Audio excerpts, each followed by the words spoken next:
July 14, 1937, Polar Triumph.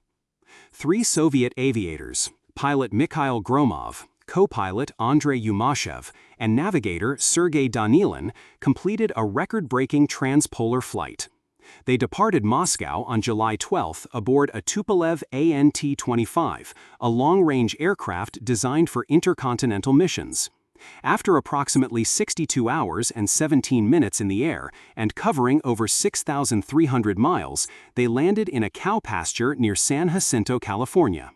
Their intended destination had been San Diego or Riverside, but fog forced an emergency landing.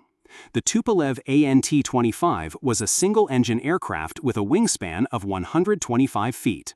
It was stripped of non-essential components such as brakes to reduce weight and increase fuel capacity. The plane was equipped with navigation tools and gear for polar survival. The crew endured harsh Arctic conditions, including sub-zero temperatures, icing on control surfaces, and periods of radio silence. When the plane landed in San Jacinto, local residents rushed to the field. Army personnel soon secured the aircraft to protect it. The aviators, unable to speak English, presented written notes requesting basic needs such as food, sleep, and bathing. The landing became a sensation in the United States, prompting a wave of public attention and national recognition.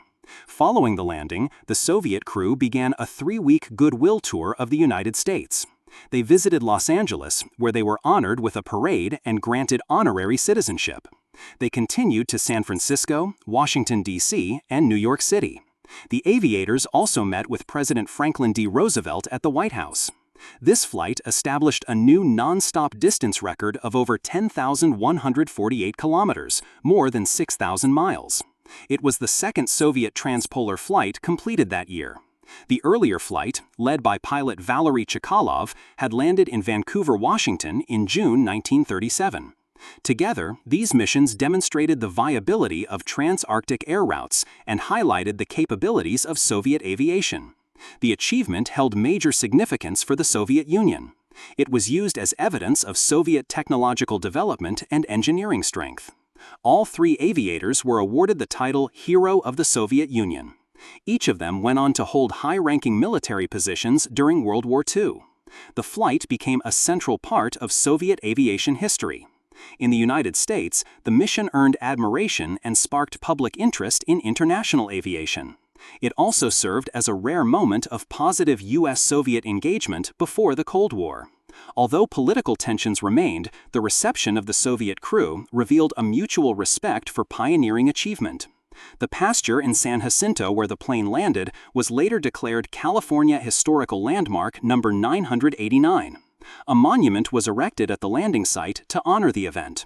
In Vancouver, Washington, another monument commemorates Chkalov's earlier transpolar flight, making both locations lasting symbols of 1930s Soviet-American aviation history. The 1937 flight contributed to the advancement of long-distance aviation and increased understanding of polar navigation. It proved that aircraft could travel intercontinental distances via the North Pole, an idea that later influenced the development of international air routes during and after World War II. The flight remains a landmark event in aviation history. It symbolizes Soviet ambition, engineering skill, and the global fascination with flight during the interwar period.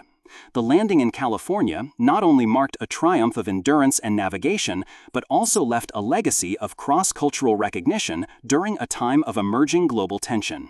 For enthusiasts of historical ephemera, visit history-collectors.com to find collectibles that might complement your collection.